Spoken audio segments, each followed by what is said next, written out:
Well, I'd like to welcome everybody and thank everybody for tuning into this webinar.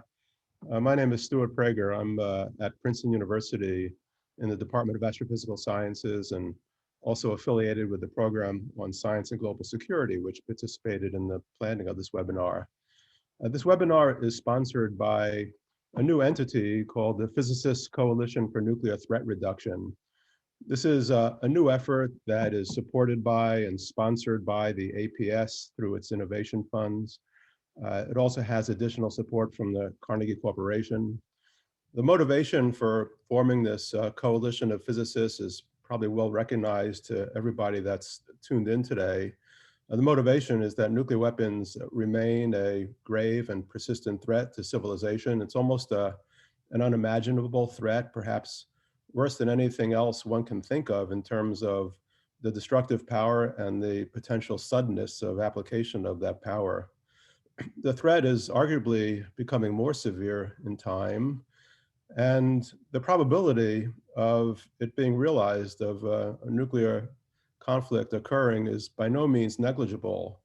One thing that's been driven home to everybody these days is that once in a century events actually can occur. But this threat, unlike the threats of climate change and now the threat of pandemic, is out of sight and really out of mind of the public in general. So with this motivation, we formed this Physicists Coalition for Nuclear Threat Reduction that has two goals. The first is to engage the physics community in this problem. You might call this an educational goal, and this webinar is part of that. And the second goal, which in a sense is our primary goal, is one of advocacy. We want to form a national coalition of physicists who are interested in advocating for measures to reduce the nuclear threat. And the advocacy by the physicists in the coalition is one of advocacy by informed, if you like, citizen scientists, not at all necessary, not experts. And our thesis is, if coordinated, physicists can be a very powerful and influential voice in the debate and advocacy on this issue. So I'd like to encourage everyone who's interested in this and joining this coalition. You hear more about that. The plan for the next 1.5 hours of this webinar is as follows. After a little bit more explanation about the coalition, we're then going to hear some updates on recent developments related to nuclear weapons. That'll be a 10-minute update. These topics will be possible topics for future webinars. And then we'll spend the remaining and the bulk of this 1.5 hours discussing 4 potential changes to US policy on nuclear weapons that have been argued could reduce the nuclear threat. We're going to discuss these 4 in pairs. First, we're going to discuss the proposals to eliminate the launch on warning option and to eliminate land-based intercontinental ballistic missiles. And the way we're going to do it, we're going to have a person present the arguments regarding each of these 2 topics, and then we'll have open discussion, question and answer, and we hope to hear the opinions of those on the webinar. Then we'll discuss 2 other potential measures: the elimination of the sole authority of the president to launch a nuclear attack, and the implementation of a no first use policy. And there too, we'll have short presentations followed by open discussion. I want to say that these presentations, we tried not to structure them as opinion pieces. As best we could, we are striving to present the arguments for and against and present both of these to you and then have open discussion. So before we get onto the main event, I'd like to introduce Charlotte Selton, who works within the APS Office of Government Affairs, and the coalition is partnered with the Office of Government Affairs. And Charlotte works full-time as an administrator and organizer for the coalition. I'm going to turn the microphone over to Charlotte to say another few minutes about the coalition. Charlotte? Thank you, Stewart. So my name, as Stewart just said, is Charlotte, and I'm the organizer for this coalition. I'm here today on behalf of the Office of Government Affairs, which is the policy lobbying and advocacy arm for the American Physical Society. Besides myself, several other members of this office are working on this project, including Francis Slakey, the Chief External Affairs Officer, Kelly Pruitt, the Senior Strategist for Grassroots Advocacy, and Mark Alcesser, the interim director of the Office of Government Affairs. And really our office is working to support the goals and facilitate the activities of this coalition. And that includes the education and engagement goals that Stewart mentioned. Starting last fall, experts like the people that you see on this webinar today have virtually visited physics departments around the country to give colloquia about the global nuclear threat. By March of this year, we'll have visited 60 different departments. And also, just as an aside, any departments that are interested in hosting a speaker are always welcome to send me an email. But most of our work has been focused on policy advocacy. Our office has lobbyists on staff, but interactions with constituents are some of the most effective ways to influence members of Congress. And that's why we've really been focused on grassroots advocacy. That basically means helping members like you speak to Congress. And just some examples of the work that the coalition has done so far. Under the Trump administration, there was interest in restarting explosive nuclear testing, which is something that the US has not done in this century.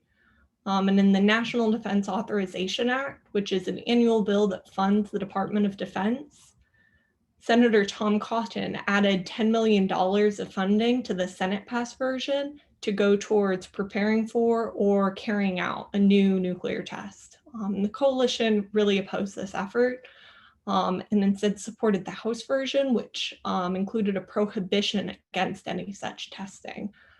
So when these bills went to Congress, our members, including many attendees on this call, I know, so thank you, connected with their legislators and sent over 200 emails asking them to stand against this funding and make sure that it didn't make it into the final version. We also had 7 coalition members who took virtual constituent meetings with Senate staffers to talk to key senators about why it's essential that we don't restart nuclear testing. And then in the end, the final version of this bill did eliminate that money. And we're glad that we were able to contribute to the grassroots effort to keep that money out of the bill. And then we also supported extending the New START Treaty, which is the treaty between Russia and the US that caps our nuclear arsenals and was set to expire in early February until the Biden administration extended it this past year. And as that shift of administration shows, policies that are key have changed because what's possible has changed. We have no reason to believe that the Biden administration would consider restarting nuclear testing the same way that we have seen that they're committed to arms control, which is why we're now considering new nuclear policies, the sorts of things you're going to hear about on this webinar today. So I want to invite you all to join us in the coalition. I'll be dropping a link in the chat where you can sign up if you're not already a member. And with that, I'm going to turn it over to Dr. Angela De Fulvio. Thank you, Charlotte, and good morning or good afternoon, everybody, depending on where we're at.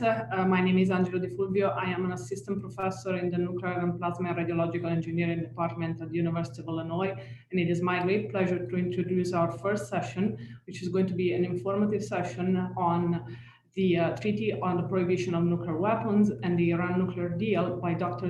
Mian, the co-director of the Program of Science and Global Security at Princeton University. Please, Zia. Thank you, Angela. Thank you, everyone.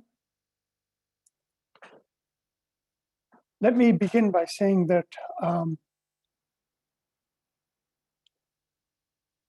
going to talk about only 2 issues very briefly. And the first is the entry into force of the United Nations Treaty on the Prohibition of Nuclear Weapons, which was negotiated in 2017 under a UN General Assembly mandate to carry out and complete this negotiation. The text was agreed by 122 countries, and it entered into force on the 22nd of January. This is the first international legal instrument arrived at through proper international lawmaking processes that prohibits nuclear weapons. The treaty contains a series of specific provisions on the development as well as testing, production, and possession of nuclear weapons. And it explicitly forbids the use and threat to use nuclear weapons as part of international law. It allows for countries with nuclear weapons who wish to join the treaty various paths in which to do that, and to then eliminate their nuclear weapons and convert or eliminate nuclear weapon programs under an agreed, verifiable, time-bound plan. The United States and the other nuclear weapon states did not participate in the negotiations and do not believe that they are bound by the obligations of this treaty, and none of them have signed or expressed any interest in signing.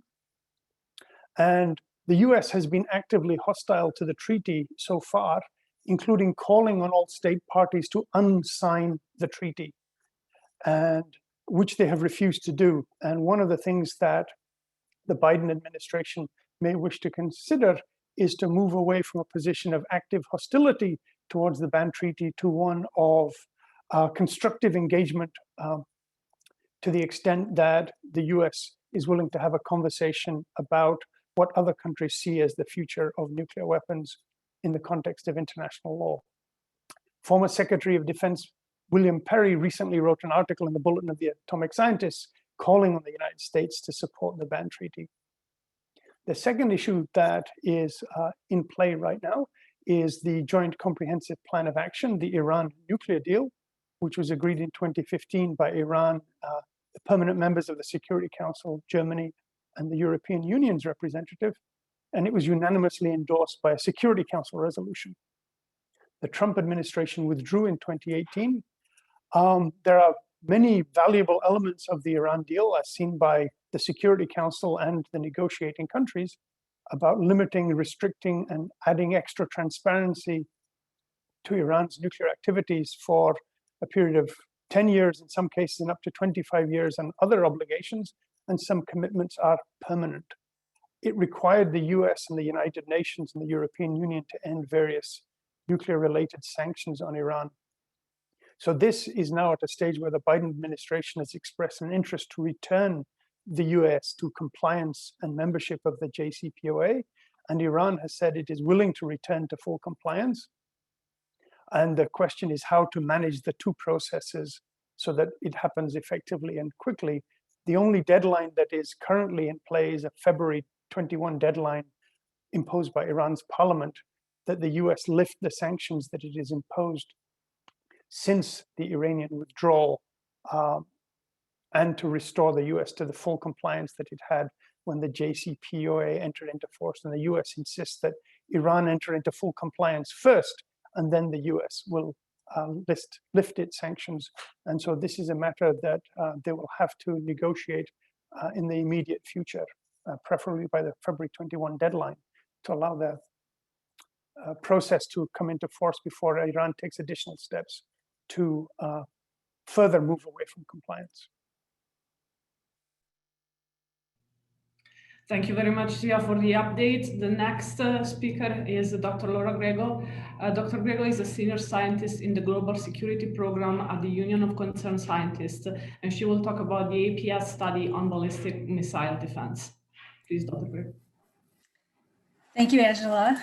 I wanted to let the coalition members and the attendees here and members of APS to know that the American Physical Society Panel on Public Affairs has commissioned a study on missile defense directed by Fred Lamb, the Brandon Monica Fortner Endowed Chair of Theoretical Astrophysics, Emeritus, research professor at the University of Illinois Urbana-Champaign, who has directed or co-directed 2 previous studies on missile defense for APS. I'm also a co-director, as is James Wells, a professor of physics at the University of Michigan. The study group includes 11 experts with decades of experience in these topics, from academia, non-governmental organizations, national labs, and industry. The study group's report will focus on selected key elements of US missile defense programs that are intended to disable or destroy intercontinental ballistic missiles or their warheads in flight. The report aims to provide technically informed, accurate, and readily understandable analyses and assessments of these key elements. And the goal is to support informed discussion and decisions about missile defense by members of the APS, members of Congress, officials in the executive branch, and the general public. APS has a history of taking on significant technical work on important national security issues at critical junctures.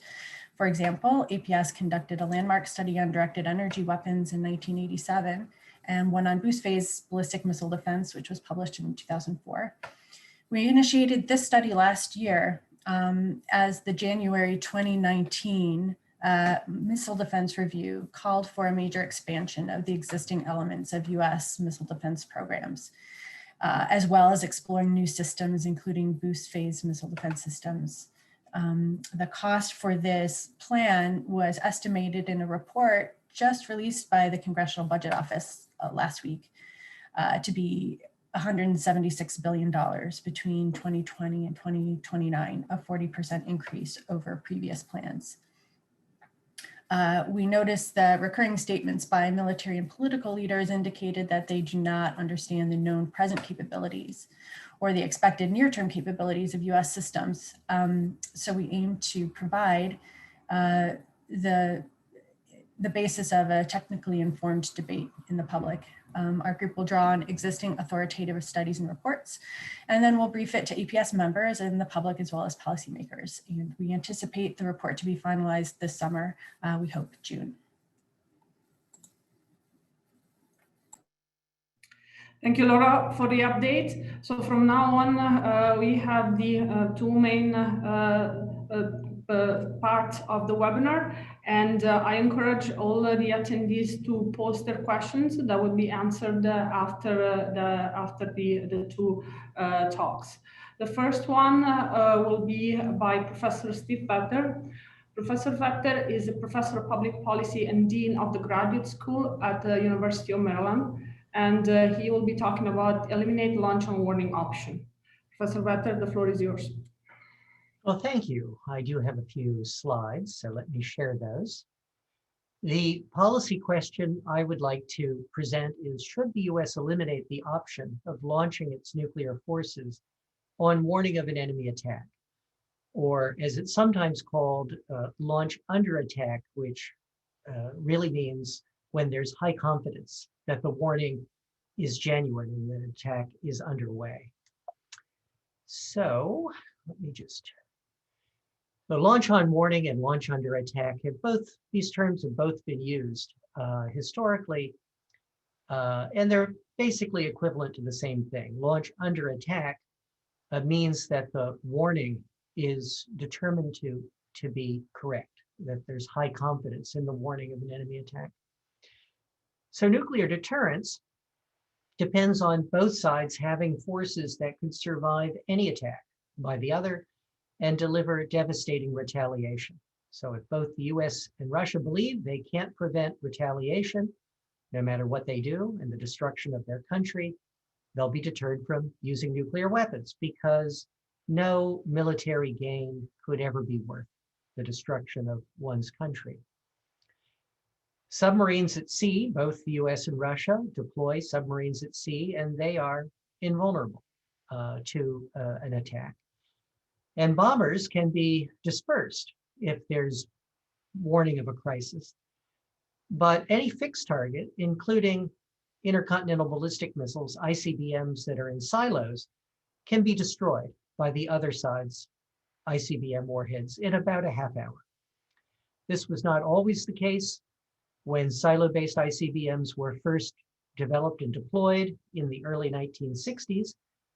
The hardened silos were invulnerable because missiles at that time were not very accurate. But beginning in about the 1970s, the late 1970s, US silos became vulnerable to destruction by Soviet and now Russian ICBM warheads because those missiles became more accurate. So both the US and Russia maintain a network of satellite-based infrared sensors that detect the hot plume of the launch of a missile and ground-based radars that can detect reentry vehicles or warheads in space that provide warning of an attack. And we keep our Minuteman ICBMs constantly on alert, ready to be launched within a few minutes, to give the president the option of ordering the launch of those ICBMs on warning of a Russian attack before they could be destroyed by incoming Russian warheads. And we believe that Russia has the same posture. They keep their silo-based missiles ready to be launched on warning of a US attack. And because Russia cannot be sure that its attacking warheads would arrive before the US ICBMs were launched, Russia is deterred from attacking US ICBMs. Without that option of being able to launch ICBMs under attack, it is feared that Russia might be tempted to launch an attack to destroy our ICBMs before they could be used. So what is the downside? So if there is warning of a Russian attack, the president must make a quick decision about whether to launch on warning or to write out an attack. And I know that President Biden was very concerned about the need to make decisions so quickly. And in fact, in the nuclear posture review that was done during the Obama administration, there was a call to examine policies and options to increase presidential decision time. And the concern is that it opens up the possibility of a launch on false warning due to an equipment failure or human error or cyber attack or some other cause. And it's important to note that missiles cannot be recalled or destroyed after their launch. Once they launch, their warheads are on their way irrevocably to their targets. And it is true that false warnings have occurred in both the US and Russia. All were determined to be false before a military response was considered. And these false warnings have had several types of origins. In the early days of US early warning systems, there were misinterpretation of sensor data. So the rising moon and flocks of geese were misinterpreted by radars to be Soviet attacks. There have been mistaken insertions of training tapes that showed an attack on its way that was just a mistaken training exercise. There have been faulty computer chips that generated erroneous warnings. Now, again, all of these were determined to be false fairly quickly, but can we be perfectly confident that no false warnings will occur or will be determined to be false in time? And can we also be sure that no adversary, perhaps some third party, could intrude into our warning systems and generate false data deliberately? So even without launch on warning or launch under attack, Russia has no incentive to attack US ICBMs because hundreds of warheads would remain on US submarines at sea, capable of absolutely devastating retaliation. So even if we said we are never going to launch our ICBMs under attack, it's hard to see how Russia would have an incentive to attack US ICBMs. Also, launch on warning in response to an actual Russian attack could be largely pointless. Most analysts assume that our ICBMs are targeted on Russian nuclear forces, with the goal of limiting damage to the United States if deterrence fails. But if Russian forces have already been launched, or there would be nothing for the US ICBMs to strike. Or even if they hadn't already been launched, presumably Russia, if it had already launched a first strike against the United States, would launch any remaining forces when they detected a US counterstrike. So that is a summary of that issue. Thank you very much, Steve. And the next speaker is Professor von Hippel, and he is a senior research scientist and professor emeritus of public and international affairs at Princeton University. His talk concerns the elimination of land-based ICBMs. Please, Professor von Hippel.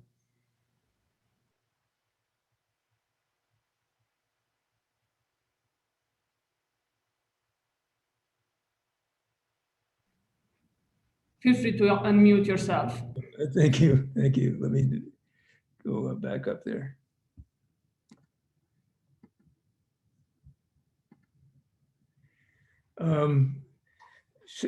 So my talk is complementary to Steve's, and it's motivated by the same concern of that U.S. ICBMs may cause the launch on warning posture of U.S. ICBMs may cause an accidental nuclear war. This is a picture of what these things look like. There are 400 of them in the Great Plains, and currently the plan is to replace them with new missiles at a cost of more than $100 billion. And in fact, the development contract to Northrop Grumman has already been let for about $13 billion. So you see that they're located in silos and can be launched. They're called Minutemen for a reason, because they can be launched very quickly. They're solid fuel.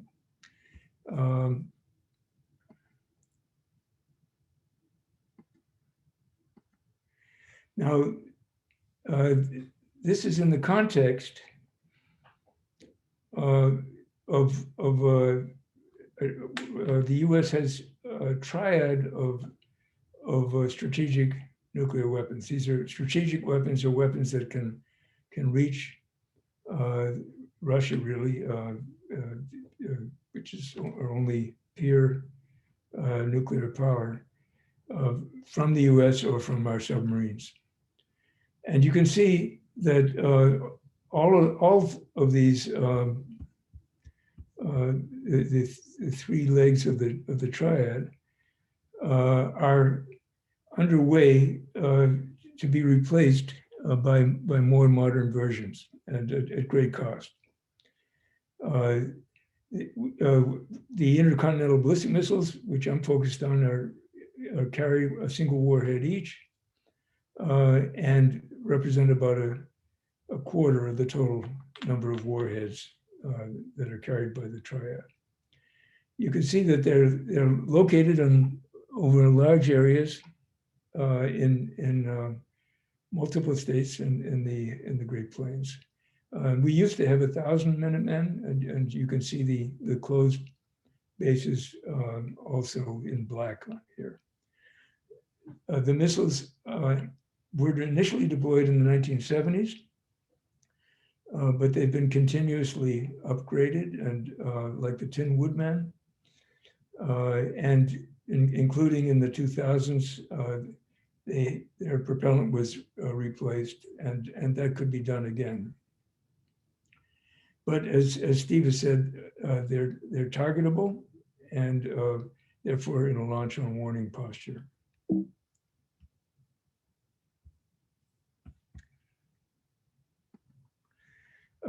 So the question is, are they a net plus to U.S. security, and are they worth the cost?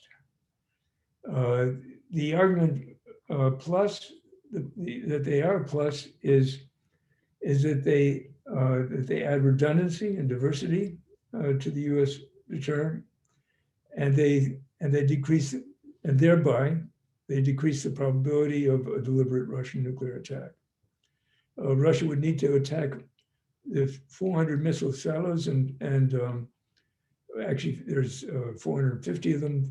50 of them are kept empty, and 45 launch control centers.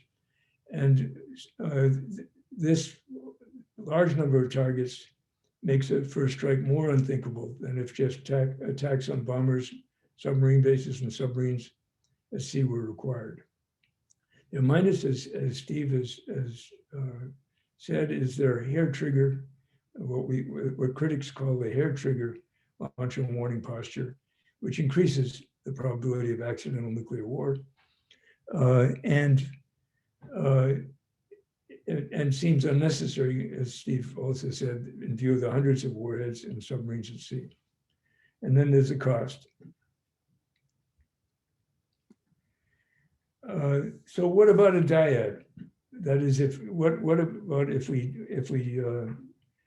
didn't have the ICBMs and we just had ballistic missile submarines and bombers? Well, the submarines, their virtue, there are 10 of them typically at sea at any one time, each of them carrying about 100 warheads. Their virtue is that they are, when at sea, they really are undetectable. They've become so quiet that they can't be detected. And the only concern is whether they might be trailed from their bases or maybe some device attached to them clandestinely, which would reveal their location. And there, I'm recommending that Congress actually ask for an independent review of that question. The eliminating the ICBMs would eliminate, would take within the 400 warheads, unless the warheads were transferred to submarine-launched ballistic missiles, which are not fully loaded because of the New START agreement. And I think it's 390 of them could be, of the 400 could be actually loaded up onto the submarine missiles. But better would be to cut from the New START limit, which is currently 1,550 ballistic missile warheads plus bombers. Bombers count as one warhead each. And in 2013, the Pentagon indicated that 1,000 warheads would be adequate, but they would like that reduction to be done bilaterally, and at that time, Russia was not interested. Then there's a question of the survivability of the bombers. Their survivability, if not alerted, is not, they're only at 3 bases and they could be destroyed very easily. But in a crisis, they could be dispersed and put back in a launch on warning posture, launching with 10 minutes notice, as they were during the Cold War. And they are, unlike the ballistic missiles, they are recallable. So launch on warning posture for bombers is relatively safe. So the options are, we could cancel the new ICBM and debate about what to, do with the Minuteman III, or we could eliminate the Minuteman III ICBMs we have now, or we could extend their lifetime once more. This is, the Air Force agrees that their life could be extended once more. You can see that the number of Minutemen III that we have has been declining because they've been tested at a rate of 4 to 5 tests a year, and this graph assumes that number of tests would be reduced to 3, and you can see that we would have 400 for another almost 40 years. We could, if we did that, if we chose to do that. So the bottom line, in my view, is that the hard-won nuclear lesson from the Cold War, which is that a nuclear war cannot be won and must never be fought, in the words of that Presidents Reagan and Gorbachev enunciated at each of their summits. We've learned that, the evidence is we haven't had a nuclear war since Nagasaki. But in fact, we have not changed the dangerous Cold War postures that of the US and Russian nuclear forces. And so we should work more seriously at reducing the nuclear danger, which is what the Physicist Coalition is all about. And I offer some additional readings for you on this topic. And I assume that our talks will be posted and available to you. Thank you.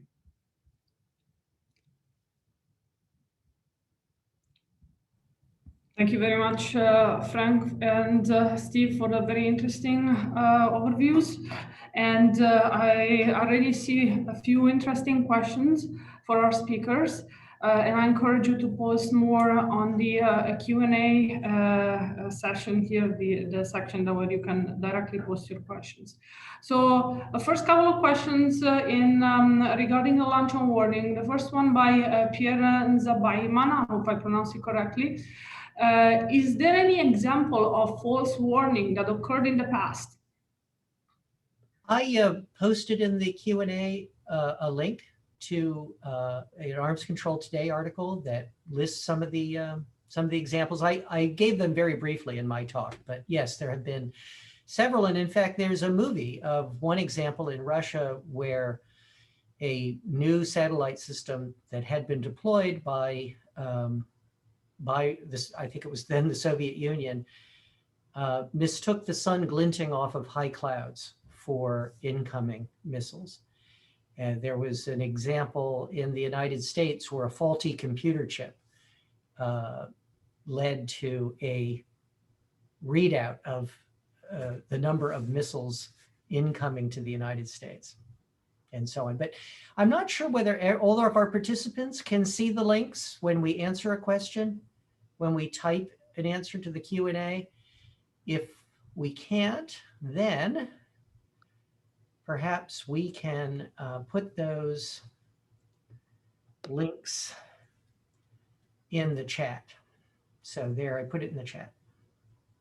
And I see that Laura's also put a link to the film that I mentioned.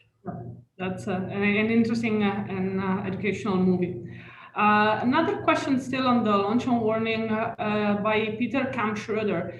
In the absence of a launch on warning option, is there a risk that the first strike could destroy the communication systems used to communicate and tell to the ballistic missile submarines that they should launch? There is concern about a potential, this is called a decapitating attack, a first strike that would destroy both leadership and the potential of leadership to communicate orders. That was a particular concern during the Cold War, but although many of the details of command and control are classified, it's believed that this is a robust communication link today. And I might add that that the submarines can stay out a very long time, and so if you could, and there's no need to respond immediately. So if there was a loss of communication, it could be restored. I think you could just flip it around and say, would Russia ever be confident that they would escape retaliation by the United States and US submarines at sea? And I believe the answer is no. Thank you. We have another question regarding the launch on warning by James Wells. Is the elimination of launch on warning something that the US could negotiate to do with Russia to join with China against launch on warning? In other words, is it worthwhile to try to make this a multilateral treaty rather than a unilateral change of policy? Well, China has already declared that it will not use nuclear weapons first. And of course, it's debatable whether launching on warning would be considered first if you really believe you're under attack. But the problem of negotiating an agreement is that it would be very difficult to verify. If you have the technical capacity to launch forces quickly, how would you? It's one thing to say, as a matter of policy, we will not do it. It's quite another thing to say, as a technical matter, it's impossible. This is really more related to the idea of de-alerting. That could you reduce the alert status in such a way that other parties could verify that you couldn't launch quickly? And maybe Frank would like to say something about that. Well, there have been many proposals. Dick Garwin, is a leading proponent of ideas of this nature. One of his ideas was that you could actually pile up a big heap of gravel on top of the silos. And so that it would take 3 days to bulldoze the gravel off, and so that the other side would have 3 days warning that the U.S. was preparing to launch. And another idea is to verifiably station the ballistic missile submarines beyond range from Russia. They would have to, the range would have to be reduced somewhat to make that possible. But his idea was you could ask at random only a certain number of challenges a year for a submarine to indicate where it is located and verify that they were out of range in that way. I don't think that wouldn't work for Russia. Their submarines are located in the Arctic, most of them, and so you would not have a symmetric arrangement. But there are various there have been proposals for the Russian missiles as well. Thank you. Here's another questions, and perhaps the last one on this topic. It's more technical. Actually, there's an interesting one by Tim Wallace, who's a student in my class also. With modern cyber threats, how possible is it for false launch orders to reach the nuclear submarine fleet? Is the question how likely are false orders to reach a submarine? Right. Yeah, that's really impossible to assess without access to all of the details of nuclear command and control with submarines. So I think all that I could say is that the DoD and the Navy take these issues very seriously, take nuclear command and control and cybersecurity of nuclear command and control very seriously. And so I very much hope that it's impossible, but it's hard to prove that something is impossible, particularly when it depends on details that are very secret. I could just add, I mean, one problem that was repaired was it was found that one of the communication links to the submarines through very low frequency signals was found to be accessible to others besides the U.S. command and control.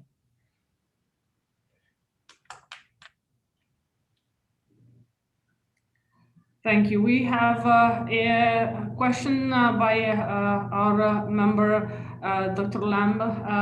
As was stated, the primary targets of the ICBMs on each side are the ICBMs on the other side. So it seems obvious that the total number of nuclear warhead could be reduced substantially by eliminating these targets and the warheads targeted against them. So this is a comment, and perhaps you do want to comment on this remark. I'd say that that's actually partly the reason we've gone from 10,000 strategic warheads deployed at the end of the Cold War to 2,000 or 1,500 today is partly because we've been, by going down bilaterally, we've been eliminating the targets for the mutual, they are mutually, to a large extent, mutually targeted. Of course, some are targeted on command and control targets as well, and storage depots and so on. But it's not exact, but it certainly would help facilitate these mutual reductions sort of justify themselves. Thank you. So one other question on the launch and warning. Is some of the risk alleviated by the use of the standard missiles for accidental launch safety? Or perhaps by the new Boeing contract for flight termination receiver for the Minuteman III? This was briefly touched upon.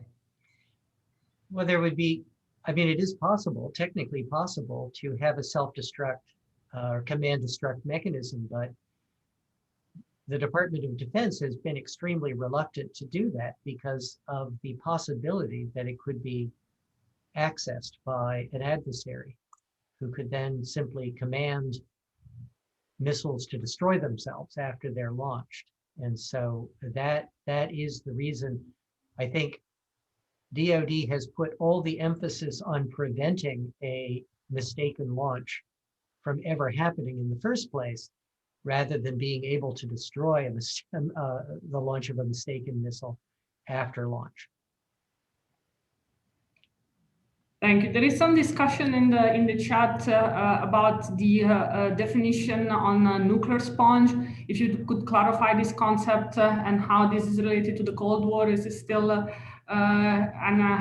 current definition? Well, one of the justifications for the 400 ICBMs is that the large number of warheads that would be required to attack them, and therefore we would know that the Russians really meant it if they launched 500 warheads or maybe 1,000 warheads, because it would take more than one warhead to destroy a silo, to be confident that the silos have been destroyed. So I think the idea of nuclear sponge is somewhat used, sometimes used pejoratively, but that it's a sort of a caricature of the argument that it would take a lot of warheads to destroy our ICBMs, and that's a strength of that leg of the deterrent. They're targetable, but it would take an awful lot of warheads to destroy them. Thank you for this clarification. We have another quite general and sort of open question by Harry Minnick. How clear is it that submarines will remain essentially invulnerable in the coming decades? Well, I'll take a. I mean, they are not detectable in the open ocean, and the U.S. has spent a huge amount of money on anti-submarine warfare, and sort of has had an arms race between the anti-submarine warfare people and the ballistic missile submarine people which really has provided a lot of confidence that they can't be detected in the open ocean. The only chink in this armor that I see and that I think should be checked out once more is whether, in fact, they can be made vulnerable, by, for example, attaching a transponder to them secretly when they're in port, or tracked somehow from port. That's the only time where you really know where they are, when they're leaving port.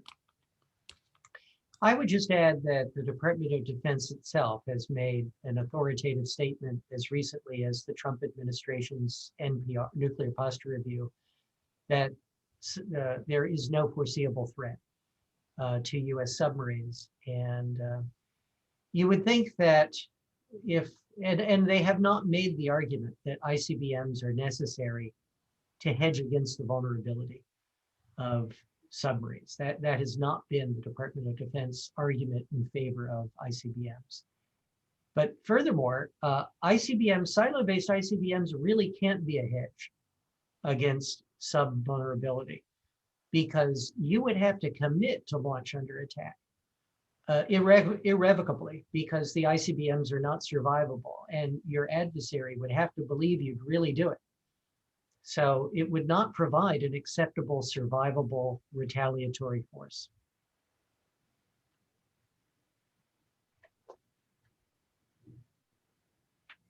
Yes, but then we have a few questions that are related, and one is by William Thompson, and it's asking, how does the US determine that Russia is maintaining compliance with the submarine portion of the New START treaty? It seems that this is difficult to verify, more difficult to verify than other arms of the triad. You want to do that, Steve, or shall I? No. Go ahead. Well, under the New START Treaty, there are, I forget, about 10 challenge inspections a year allowed. And in the case of the submarines, to check the number of warheads, the declaration of the number of warheads that have been deployed. In the case of the submarines, on short notice, you can go to, and you can only inspect submarines that are actually in port, of course.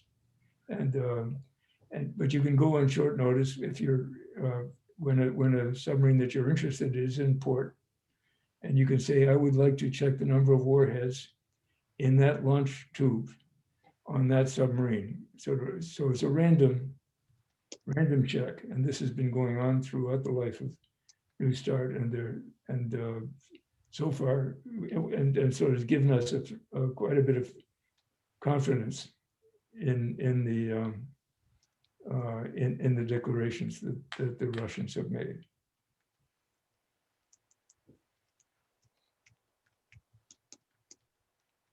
Good. So we have many other questions on the topic.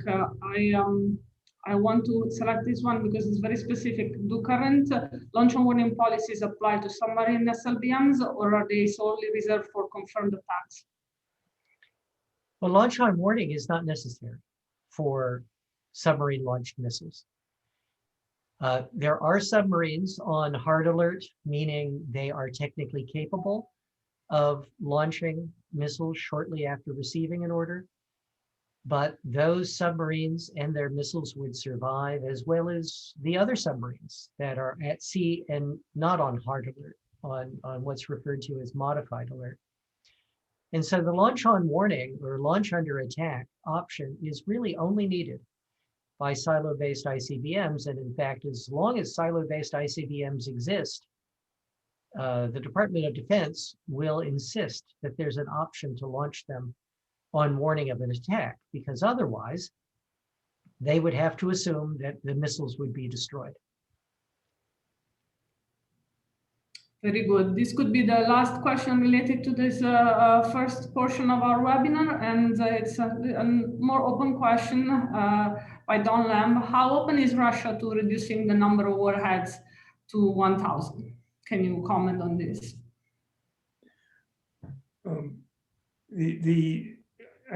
At the time, I think the Obama administration, Steve would know better, the Obama administration did offer that. And the Russians were not interested in going down to 1,000 on a bilateral basis. Their concern is our ballistic missile defense that we're building in our ballistic missile defenses. We've declared no limit on how thick we will make it, and therefore they feel that they can't reduce given the the potential for our future potential for our ballistic missile defenses. I would just add that in the readout of the phone call on Tuesday between Presidents Biden and Putin, when it was announced that of the extension of the New START treaty, that they did say they would, I forget the exact language, begin or explore strategic stability talks and other arms control agreements. And at least on the US side, we expect those strategic stability talks would involve not just numbers of strategic nuclear weapons, but other concerns like ballistic missile defense, the potential of conventional weapons to be used for in strategic strikes, and so on. And so I think that's where we'll learn what total package of measures would be acceptable to Russia. Right.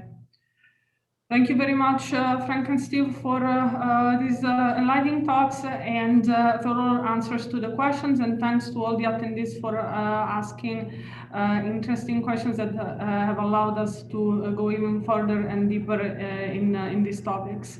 Now, to end the discussion on this first part, I would ask Charlotte if she can launch the poll that would like to gauge your opinion on these first two topics.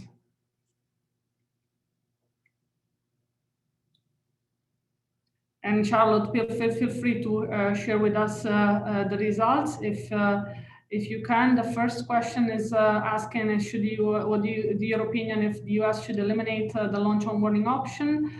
The second question is if the US should defer replacement of the land-based ICBMs.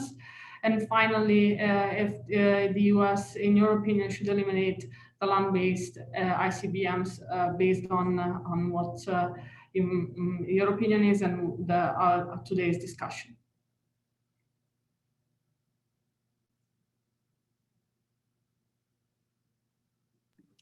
Answers are coming in, so I'm going to give people a minute or so more to answer. Thank you.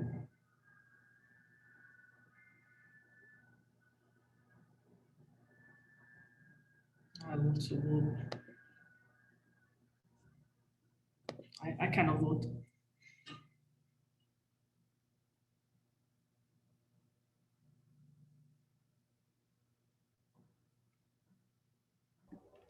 Okay, a few more seconds, so vote now or you won't be counted.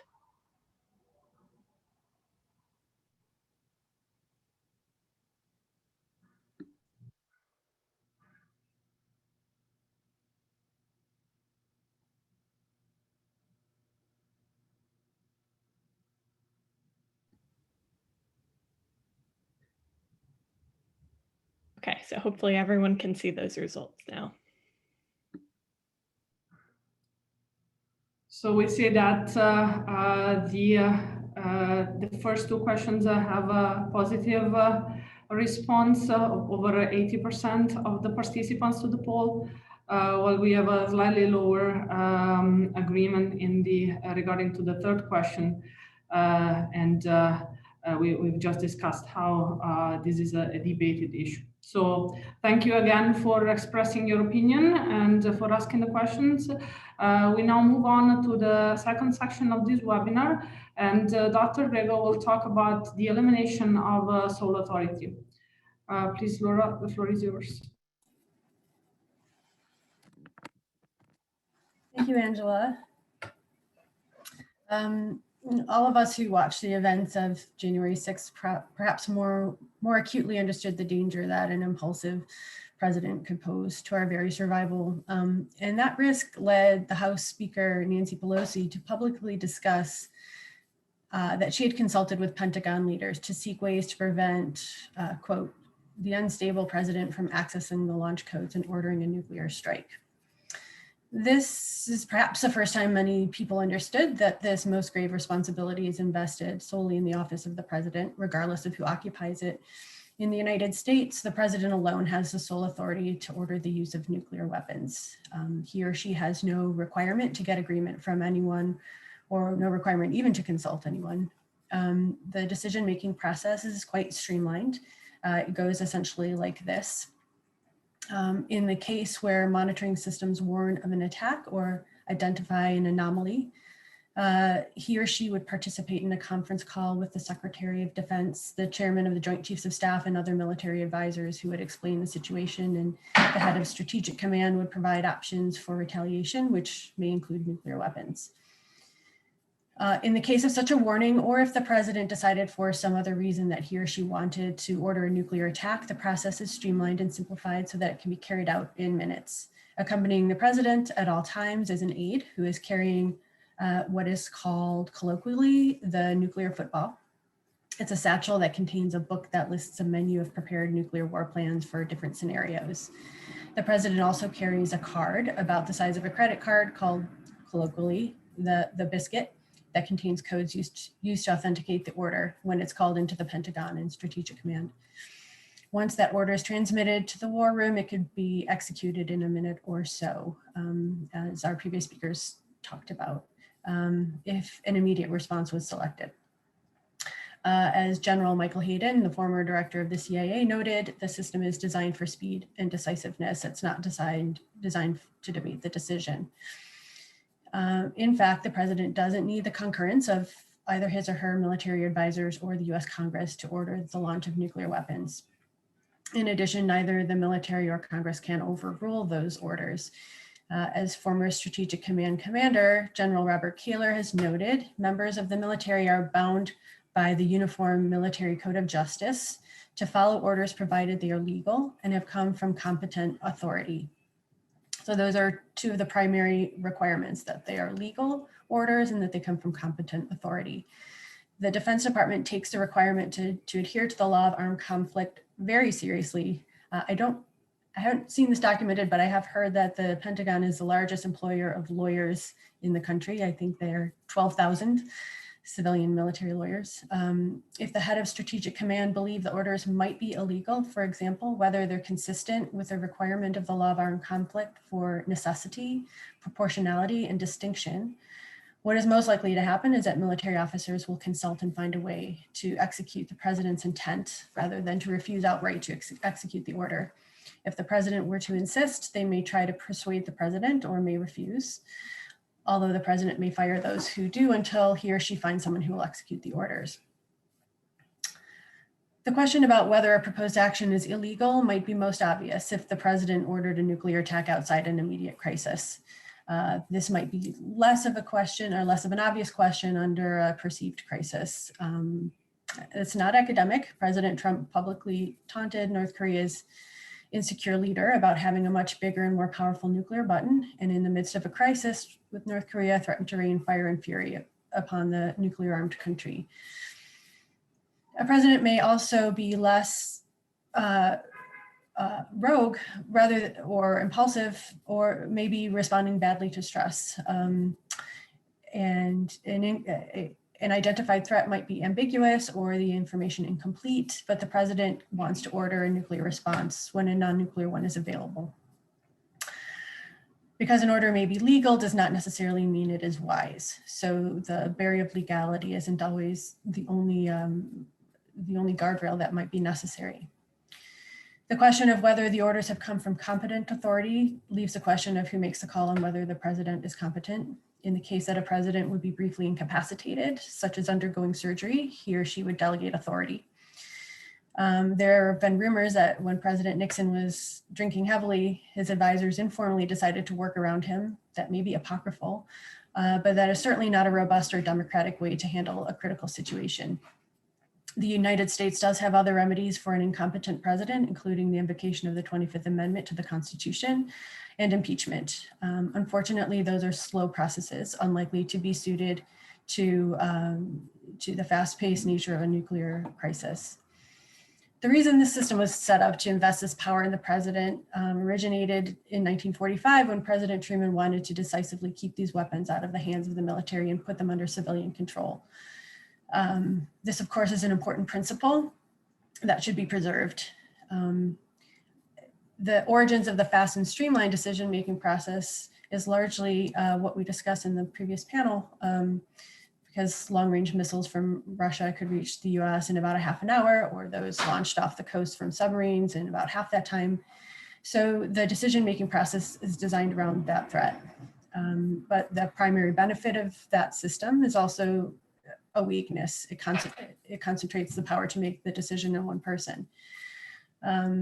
As Ohio State University legal scholar Dakota Rudsill notes, the nuclear command, control, and communications system is designed as a matter of law, technology, and decision process around the president's judgment.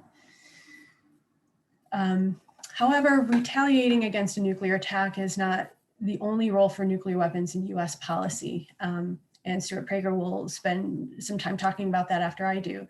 But what's important to know is that the US retains the right to use nuclear weapons first under some circumstances. The 2018 U.S. Nuclear Posture Review states that the United States would consider using nuclear weapons to defend the vital interests of the United States, its allies and partners. So the president doesn't have, could use these weapons in response to a conventional, biological, or cyber attack if it seemed that it was an existential threat or something like it. If the US policy were that it would never use nuclear weapons first, and this was firmly incorporated into the design of the system, it would alleviate some of the concern around an unstable president with sole authority. It is likely in the most extreme of circumstances that military leaders and advisors would try to shape the president's decision. This belief that they would do so and the commitment to respecting international law are argued as reasons that the current organization is sufficient. However, in the response of a no first use policy, to provide stronger guide rails and presidential powers to launch nuclear weapons and to create a more democratic set of controls over this most grave use, different actors have suggested different remedies for this. One of our speakers today, Steve Fetter, along with Elizabeth Gronlund and David Wright, have suggested requiring 2 or more other decision makers to concur with the decision to launch nuclear weapons, and proposed I'll put the link in the chat, proposed a framework for this. The Federal Emergency Management Agency tracks a number of people in the line of presidential succession, so they know where they are. The top 6 people in the line of succession are the Vice President, the Speaker of the House, the President Pro Tem of the Senate, the Secretary of State, the Treasury and Defense. It's possible that they'll be tracked at the same time, unless several of them were incapacitated. At least one elected official who could not be fired by the president could be included in that decision-making framework. Other analysts have suggested other frameworks. I'll put a link to the suggestion by national security experts Richard Betts and Matthew Waxman, proposing that the Attorney General and the Secretary of Defense be involved in the case of nuclear first use, or that they be required to agree with a launch order. Others have suggested congressional approaches, and I think Stewart will probably talk about the bill advanced by Senator Markey and Representative Liu that would require the assent of Congress before any first nuclear use. There's another proposal by Professor Rudzil who suggests a congressional statute that reserves some important roles for Congress. So something for us to discuss and to think about: under what circumstances, if any, is it important to broaden the sole authority of the president to launch nuclear weapons? And if it's important to do, what frameworks would be most effective?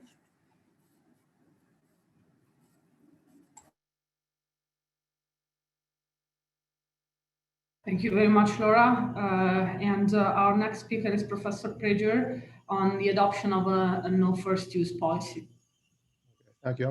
I have some slides, so I see. Share. Can you see the slides, Angela? Yes, I can see the slides, and now they're full screen. I also encourage, again, all the attendees to ask questions in the Q&A.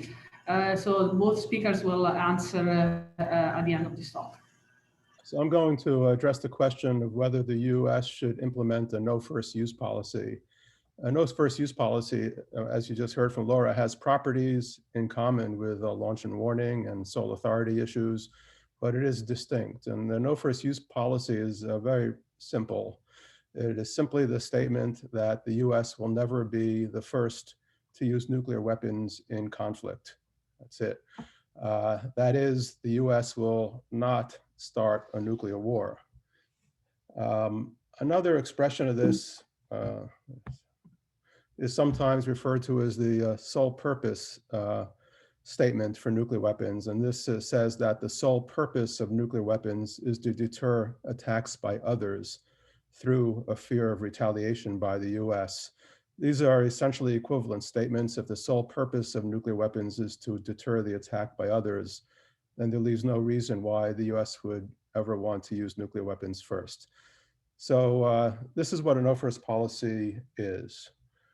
Currently, only China in the world has an unconditional no first use policy. It has declared that under no condition will it use nuclear weapons first in conflict. This declaration is somewhat reinforced by the reported fact that China appears to keep its warheads not on alert status. That is, the Chinese warheads are stored separately from the delivery vehicles, from the missiles required to deliver the warheads to targets. So that means if China wanted to launch a nuclear weapon, it would have to take some time to mate the warhead with its launcher. And this connects to first use because often first use is thought to be a surprise first attack, an unexpected first attack that would have to be done rather quickly. The US, on the other hand, maintains an option to be the first to use nuclear weapons. And actually, as Laura just said, in the 2018 Nuclear Posture Review, for example, and similar statements have been made in earlier nuclear posture reviews, it says the US would only consider the employment of nuclear weapons in extreme circumstances to defend the vital interests of the US or its allies. So it reserves the right to use it first under some extreme circumstances. So that one question is, what defines extreme? And in the 2018 Nuclear Posture Review, examples that it includes in that would be attacks on infrastructure, attacks on command and control systems, attacks on our abilities to assess warnings accurately. Therefore, it could include a cyber attack. So the US reserves, for example, the right to respond to a cyber attack with a nuclear attack. This is made credible by the fact that the US keeps about 850 or so warheads on alert status, ready to launch in minutes. This is a lot of firepower. It's something like more than 20,000 times the explosive power of the bomb detonated over Hiroshima. So all that firepower is within minutes of launch, which backs up the first use option. However, it is constrained in its application. The US has also declared that it will not use nuclear weapons against non-nuclear states that are in compliance with the Non-Proliferation Treaty, which is most of the countries of the world. And thus, if you look at current countries that are considered US adversaries, then the first use option really applies to Russia, China, North Korea, and possibly Iran. So what are the arguments in favor of a no first use? And I'll give the arguments in favor, and then I'll discuss arguments against changing the policy to no first use. Well, the first is it reduces the number of options under which you can begin a nuclear war. That is, it simply decreases the number of scenarios for nuclear war. It says US can't go into nuclear war if someone hasn't attacked us first. In this sense, it's directly stabilizing, if you like. In my comments, I'm going to use the term nuclear war, but I put here the term war in quotes because, as Reagan said, a nuclear war cannot be won. So it's really just an indiscriminate loss of life. So it's not in any sense a usual war, but I'll use that term for simplicity. Perhaps a strongest argument for no first use is that it strengthens the nuclear strategic stability of the world, which is based on the principle of deterrence. The principle of deterrence, of course, is that nuclear weapons only exist to deter and therefore guarantee mutually assured destruction. And a no first use policy would reinforce that. Contrary-wise, the current first use policy is inconsistent with and therefore undermines the principle of deterrence. Similarly, a non-first use policy would set up and be consistent with a pathway to multilateral unilateral disarmament. Imagine if all nations had a no first use policy. Well, then nuclear weapons would be superfluous. There would be no need for them because nobody would attack first. Contrary-wise, a first-use policy undermines and is inconsistent with the disarmament goal of the Non-Proliferation Treaty. The Non-Proliferation Treaty says and obligates the 5 nuclear weapon states of the time to work seriously toward multilateral disarmament.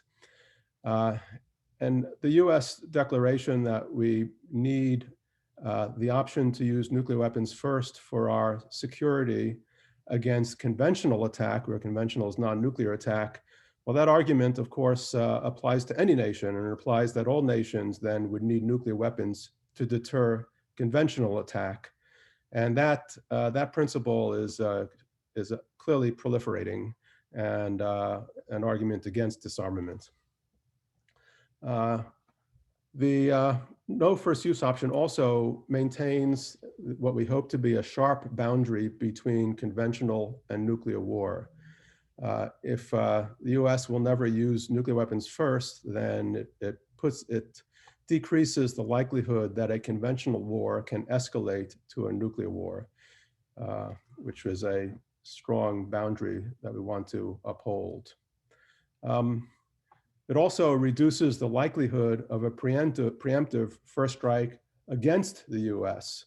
If an adversary fears that the US, out of the blue, can launch a strike, which and this term has been used already today, which could decapitate an adversary nation, that is, eliminate their ability to retaliate against us, well, that can make an adversary a bit trigger happy, and it could cause an adversary in fear of a US first strike to jump the gun, so to speak, and strike first. So it makes could argue that it makes a first strike option makes the US less safe against a preemptive first strike.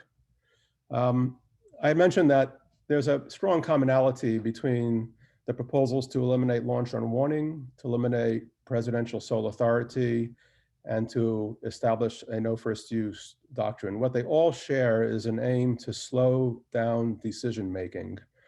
That is, there's no need to rush the decision to launch nuclear weapons.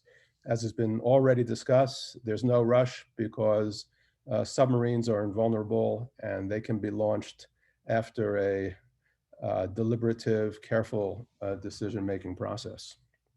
So what are the arguments against no first use?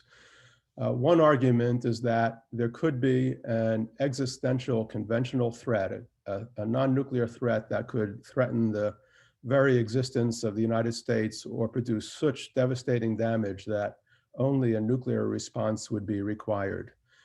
For example, perhaps a devastating biological or a devastating cyber attack. So you may want, as a last resort, the ability to respond with nuclear weapons. A counter to this, and one can debate this, is that the U.S. conventional military power is so enormous and so extended geographically and so powerful that it's maybe hard to come up with examples where a US conventional response to a conventional attack wouldn't be sufficient and sufficiently deterring. But this is a debatable question, perhaps. A serious objection to no first use that has been influential in the past, and I might say this option and other proposals we've been discussing today have been around for many, many years, but they're still very timely. One objection is that would undermine what's referred to as extended deterrence. And this is the US nuclear umbrella. That is that the US guarantees nuclear protection to a set of our allies. And some allies, in particular, reportedly Japan during the Obama administration, have explicitly opposed the United States implementing a no first use option, interpreting it to be a potential weakening of the US guarantee to protect Japan from attack. And in the worst case, of course, if an ally sufficiently questioned the US commitment to their defense, the ally could decide on its own to develop nuclear weapons. This could apply to countries that are threatened by nuclear powers, such as Japan, South Korea, and Taiwan. And that would be terribly proliferative and a bad outcome. There are counters to this. Counter is that, well, really, if the US responded responded to a conventional attack on an ally with a nuclear attack on the originating country, well, that would just escalate conventional to nuclear and invite a nuclear attack both on the ally and on the US. So hard to imagine that an allied country would want us to do that. And also for an ally country to develop its own nuclear weapons would be a violation of the Non-Proliferation Treaty, which is a significant barrier to proliferation. However one interprets this political discussion, it's hard to adjudicate it. No question that if the US went to a no first use policy, it must be accompanied with strong diplomacy to put any allies at ease that this was in their interest. Another argument against it is that it's impossible to verify the credibility or the veracity of a no first use policy. Clearly, it's just a declaration of intent, and any country could be insincere in that declaration or just throw it out when it needs to be thrown out. And thus, the impact on world affairs is weak. That is a significant objection. The counter is that just as Japan's credibility of the no first use is enhanced by its non-alert status, likewise, if the US declaration of a no first use policy was enhanced by other changes in its posture, for example, de-alerting or eliminating launch on warning, that would add credibility to it, so perhaps it could play a role in reducing tensions. I might mention is that some researchers suggest an alternative policy, which is maybe almost a no first use policy, but not all the way there, and maybe one that might be more palatable to allies. And that such an example of such a policy, it's sometimes referred to as an existential threat policy or a defense of last resort. And it could state, for example, that the US would use nuclear weapons only when no viable alternative exists to stop an existential conventional attack against the US or its allies. So it's saying that at the very, very, very last resort, where the country either perishes or not in response to a conventional attack, then we bring out a nuclear attack. And there are counters to that. Maybe I'll leave that for the discussion section. To conclude, as Laura mentioned, I'll just mention that there are a year or two ago, they were introduced into Congress 2 bills that bear on this. One is introduced by Senator Warren and Representative Smith. It's a one-sentence bill. Neither of these are enacted, they're just put forth. But the bill states, it is the policy of the United States to not use nuclear weapons first, period, full stop, that's it. And then there's a bill introduced by Senator Markey and Representative Liu, and it requires congressional approval for first strike, which also goes a long way to a no first use. So with that, I'll end, and we can go into discussion. Thank you, Stewart, and thank you, Laura, for these great talks. And we already have some interesting questions. The first one on soil authority actually is a remark from Professor Lamb. My understanding is that if the president selects one of the pre-approved war plans, it is presumed by the military to be legal. And if the president supplies the correct code from his biscuit, it is an authorized order. Can you clarify this process, Laura? So I may defer this or ask for Steve Fetter to expand upon this. I believe that the war plans have been certainly vetted in response to specific activities. So as a specific response to something else. I also imagine that I don't know the answer to this, but as weather patterns change, I would certainly say that the effects on a local population may change of an attack. So, there may be additional considerations to certify something as legal after it's been selected. But I'll leave that to Steve. Yet it's my understanding that pre-selected or pre-planned options, as Laura said, those are options that are developed to respond under specific circumstances, and those have been vetted for their legality under the law of armed conflict. So they are presumed to be legal under those circumstances. Great, thank you for the clarification. We have not much time left, so I will ask a question regarding the no first use. that we've received from Chris Barnes and touches upon one of the points that Stewart was making. So what if an attack on the US is not by nuclear means, as you were mentioning, so chem, bio, or cyber, and we do not have the capability to retaliate with the same kind of technology? So right, that's one of the arguments against it. Then the question I would have there is to identify some realistic examples of such an attack where we couldn't respond in kind or with conventional forces. Our conventional forces are so powerful, it's hard to imagine that that nuclear weapons would be required where conventional weapons are not. So for example, if there's a cyber attack, nuclear weapons don't allow you to respond in exact kind with a counter cyber attack. So they're all just explosive firepower, much like conventional weapons. So I have yet to see a description of a concrete example of an attack that would require nuclear weapons to respond. Right. This may be a scenario that's not very unlikely. So the Professor Robock, also a member of the coalition, was pointing out that the only nuclear war we have had was the first used by the US. Would it help for us to state that, as he's saying, it was a mistake, so to reconsider historically the first and only first use of nuclear weapons? I think that's a wholly separate issue from implementing a no first use policy going into the future. So I think that's an interesting question and it's worth considering, but whether your conclusion is yes or no, whether we repudiate that or not, doesn't affect the pros and cons of a no first use going forward. So I'd rather keep those two issues decoupled, Alan. But I mean, you raise an interesting question, but I would keep it decoupled.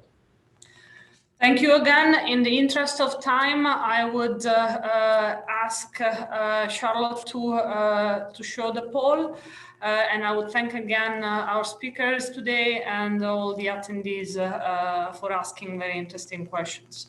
So should the US eliminate presidential authority is the first question, and should the US adopt a no first use policy?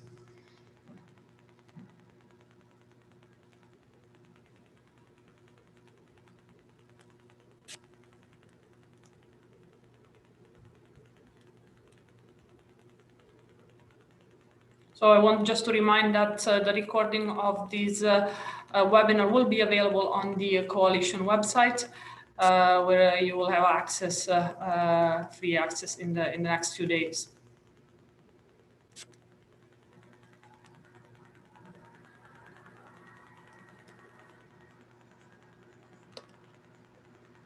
Give it a few more seconds. A couple of people still answering. Sure.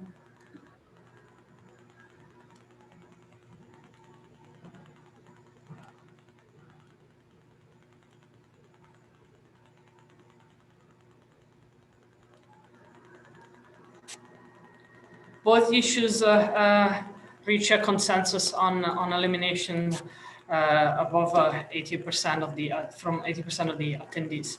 So thanks again, and now I'll thank you for attending and get back to Charlotte to remind us how to join the coalition. Thanks. So I'm just going to drop the link again in the chat for anyone who would like to join the coalition. It's an easy form. We certainly would welcome all of you as we move forward this year with our newest policy objectives. And thank you all so much for attending this webinar. Sorry that we couldn't get to all of your questions. So I will keep this open a little longer in case people are still copying links from the chat, but that is the show, so to speak. So thank you all. Thanks, Charlotte.